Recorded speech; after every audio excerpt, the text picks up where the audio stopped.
Hello everyone, welcome back to my channel. और ये जो फर्स्ट क्वेश्चन देख रहे हैं आप यहाँ पे, इसमें पूछा है कि अल्बर्ट बंडूरा प्रसिद्ध है, तो उन्होंने लर्निंग थ्रू इमिटेशन दी थी कि बच्चा अनुकरण के द्वारा अधिगम करता है, लर्निंग करता है। तो इसका ए ऑप्शन सही हो जाएगा।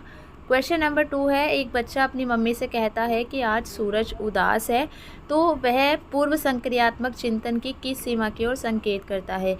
पियाजे की जो थ्योरी है संज्ञानात्मक, जो कॉग्निटिव डेवलपमेंट है, जो संज्ञानात्मक विकास का सिद्धांत दिया है जीन पियाजे ने, उन्होंने 4 जो है संक्रियाएं दी है, 4 स्टेजेस बताई हैं।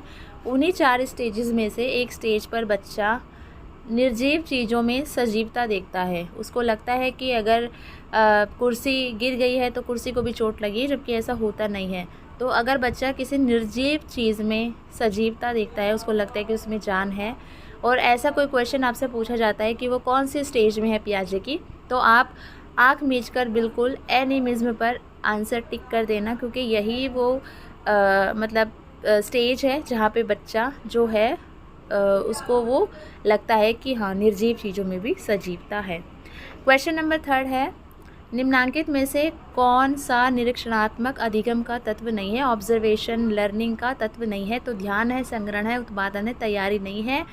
4 इसके जो है तत्व होते हैं, 3 तो यहाँ पर दिए हैं, ध्यान, संग्रहण, उत्पादन, और चौथा जो है वो हमारा होता है इसके अंदर मोटिवेशनल प्रोसेस का।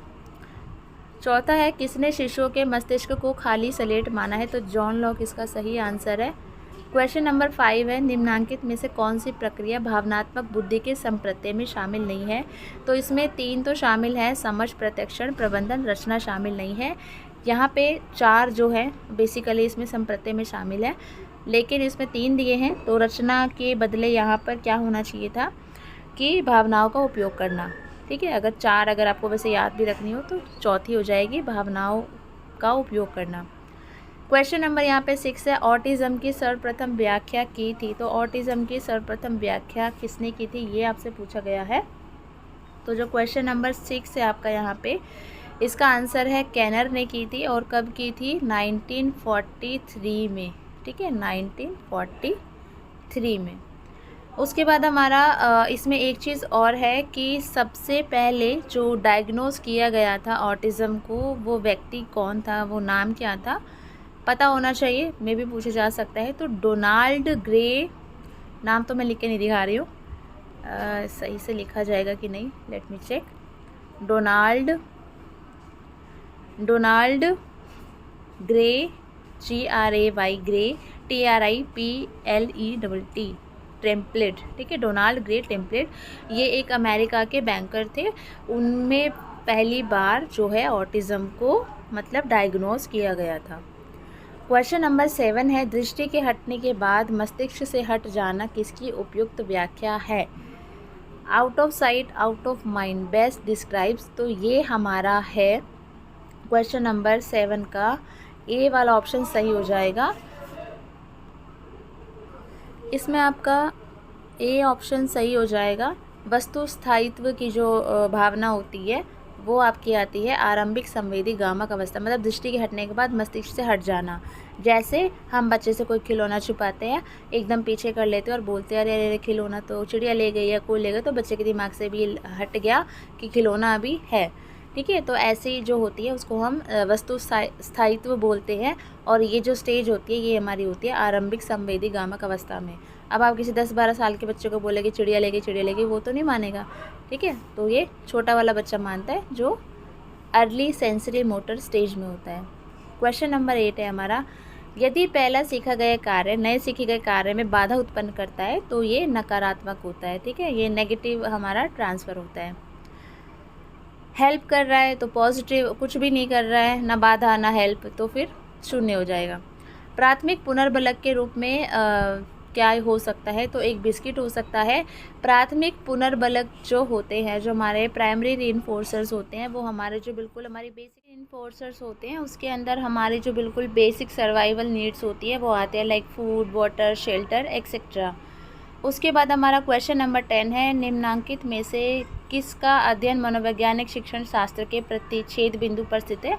तो शिक्षा मनोविज्ञान इसका सही उत्तर हो जाएगा।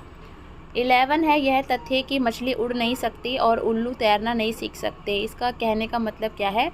तो पुनर्बलन की कमी तो है नहीं, मछली को बार बार बोलोगे उड़ सकती है, यू कैन डू इट, तो वो उड़ तो पाएगी ही नहीं, है ना।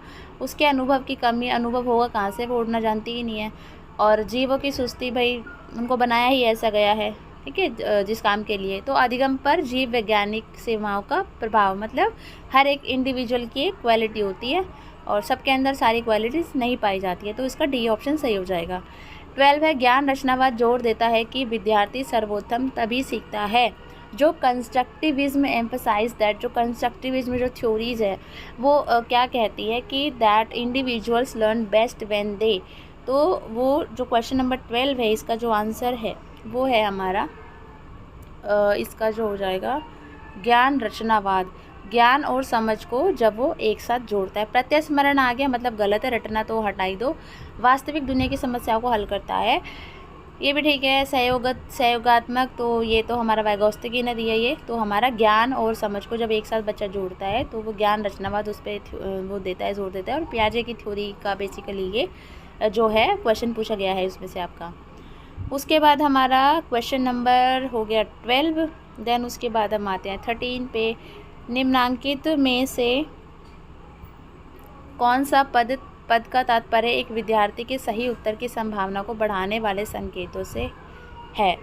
देखो, अगर हम बच्चों को चाहते हैं कि वो सही उत्तर दे, हम उसको मोटिवेट करेंगे, और प्रॉम्प्ट मतलब मोटिवेशन, प्रेरित करना, तो इसका बी ऑप्शन सही हो जाएगा। ब्रेनस्टॉर्मिंग एक अलग डायरेक्शन में जाता है, सलाह देना, ठीक है, इनमें से कोई नहीं तो होगा नहीं, तो बी ऑप्शन इसका सही हो जाएगा। 14 है, निम्नांकित में से कौन सा स्वाधीनता युक्त बालक के शिक्षण की एक विधि है? जो बच्चे ऑटिस्टिक चिल्ड्रन होते हैं उनको पढ़ाने की जो विधि है वो इनमें से कौन सी है? वो है PECS। इसकी फुल फॉर्म आप लोग याद कर लेना। ये जो है डेवलप किया गया था लोरी फ्रॉस्ट के द्वारा, ठीक है, लोरी फ्रॉस्ट के द्वारा 1984 में। इसकी जो फुल फॉर्म है वो है पिक्चर, PECS, वो है पिक्चर एक्सचेंज कम्युनिकेशन सिस्टम, ठीक है। P से पिक्चर, E से एक्सचेंज, C से कम्युनिकेशन, S से system, picture exchange communication system. यहाँ पे एक CWA की फुल फॉर्म आप लोग याद कर लेना, children with autism, children with autism, इसको अच्छे से याद कर लेना। देन उसके बाद हमारा क्वेश्चन नंबर 15 है, अधिगम अक्षमता का सर्वप्रथम प्रयोग किसने किया था? तो ये किया था आपका क्वेश्चन नंबर जो 15 है, इसका आंसर है आपका सैमुअल किर्क, सॉरी।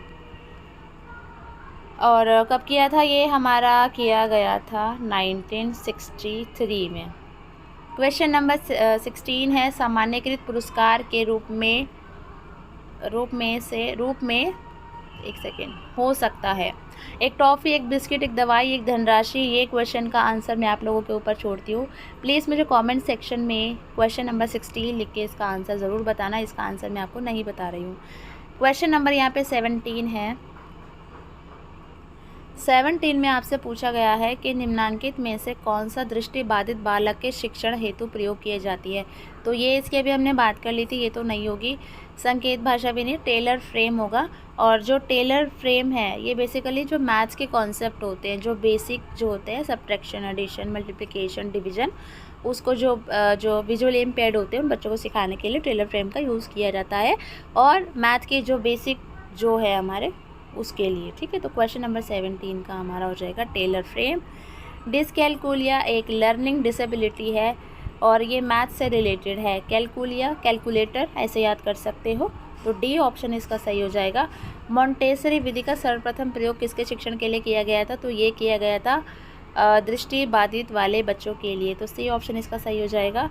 देन उसके बाद क्वेश्चन नंबर 20 है, 17 से कम बुद्धि लब्धि किसकी विशेषता है? अधिगम अक्षमता युक्त बच्चों की, तो इसका जो है ए ऑप्शन सही हो जाएगा 20 का। एक मिनट कर, इसका बी सही होगा, सॉरी। इसका जो है बौद्धिक अक्षमता युक्त, ठीक है, इंटेलेक्चुअल डिसेबिलिटी हो जाएगा इसका। चिल्ड्रन विद लर्निंग डिसेबिलिटी नहीं, इंटेलेक्चुअल डिसेबिलिटी, बौद्धिक अक्षमता युक्त बालक, ठीक है, तो बौद्धिक अक्षमता युक्त हो जाएगा इसका, तो इसका बी ऑप्शन सही है।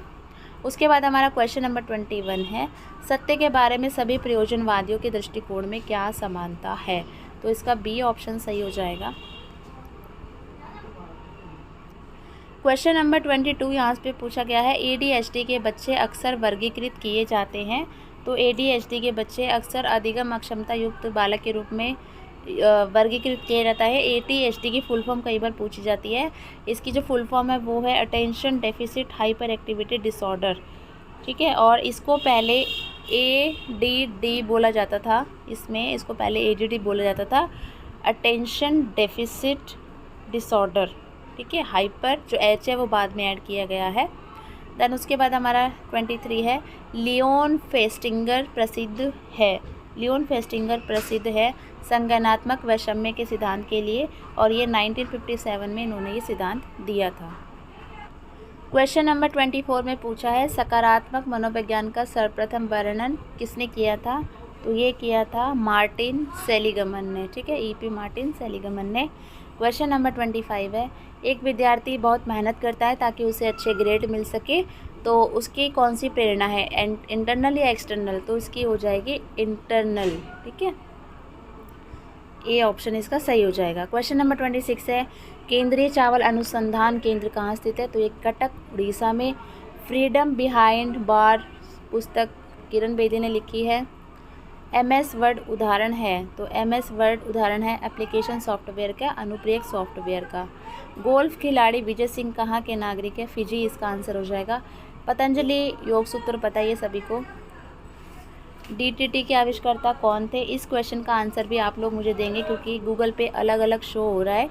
बाकी गूगल पे जो इसका जो आंसर शो हुआ है वो है, गूगल पे पॉल मुलर का नाम शो हो रहा है। बाकी अगर किसी को अगर सही आंसर पता हो, क्योंकि अलग अलग नाम शो हो रहे हैं, तो प्लीज़ बता सकता है। नेक्स्ट क्वेश्चन है हमारा, सौर मंडल का सर्वाधिक गर्म ग्रह वीनस हो गया। संयुक्त राष्ट्र संघ का मुख्यालय New York USA। Professor Amartya Sen सभी को पता है इकोनॉमिक्स से, उनको इकोनॉमिक्स में नोबेल पुरस्कार मिला था। इसमें है जो है अमजद अली खान कौन सा संगीत वाद्य यंत्र बजाते थे? तो सरोद इसका सही आंसर हो जाएगा। 36 है, वर्गीस कुरियन सबको पता है डेयरी विकास के क्षेत्र से रिलेटेड है।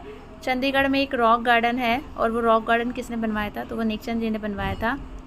लेडी विद द लैम्प किसके जो है वो किसको जो लेडी विद द लैम्प के नाम से कौन जाना जाता है? तो फ्लोरेंस नाइटिंगेल इसका सही आंसर है।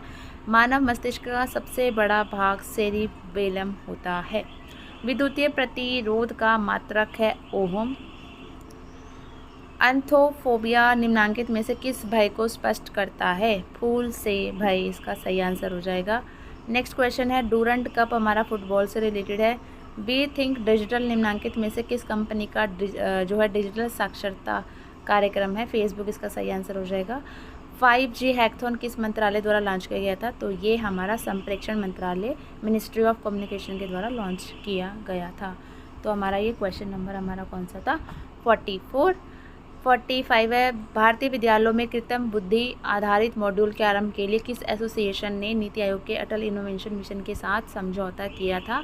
तो इसका जो सही आंसर है वो है नासकॉम। नासकॉम की फुल फॉर्म आप लोग याद, इन चारों की फुल फॉर्म बता देती हूँ। नासकॉम की फुल फॉर्म है यहाँ पे the National Association of Software and Service Companies. FICCI की फुल फॉर्म है यहाँ पे Federation of Indian Chambers of Commerce and industries.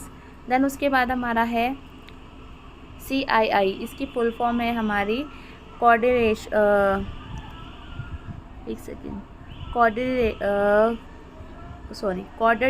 Of Indian industry. Then उसके बाद T हब की जो फुल फॉर्म है वो है टेक्नोलॉजिकल हब। तो ये फुल फॉर्म्स वगैरह पूछी जाती है, प्लीज़ आप थोड़ा सा ध्यान दीजिएगा इसका। 46 है, दृष्टिबाधित व्यक्तियों के लिए टॉक बैक का जो है आरंभ किस तकनीकी कंपनी ने किया है? तो गूगल इसका सही आंसर हो जाएगा। 47 है, धनु यात्रा ओडिशा। उसके बाद है लोकसभा अध्यक्ष किसे अपना इस्तीफा सौंपता है? तो इसका जो सही आंसर हो जाएगा स्पीकर ऑफ लोकसभा, इसका ये सही हो जाएगा। लोकसभा अध्यक्ष किसे अपना इस्तीफा सौंपता है? कहाँ हुआ था? 7 नंबर का। तो ये हुआ था हमारा लखनऊ यूपी में। हाल ही में चर्चा में रहा अपनी तरह का समिट रेज 2020 किस क्षेत्र से जुड़ा हुआ है, तो ये हमारा AI आर्टिफिशियल इंटेलिजेंस यानी कृत्रिम बुद्धिमत्ता। रेज की फुल फॉर्म है यहाँ पे raising awareness, internet supports and engagement. तो ये हमारे 50 क्वेश्चंस आज के थे। होप वीडियो आपके लिए हेल्पफुल रहे। Thank you so much everyone. कोई सजेशन हो तो कमेंट कर सकते हैं और अपने दोस्तों के साथ इस वीडियो को आप लोग शेयर भी कर सकते हैं। Thank you and good night.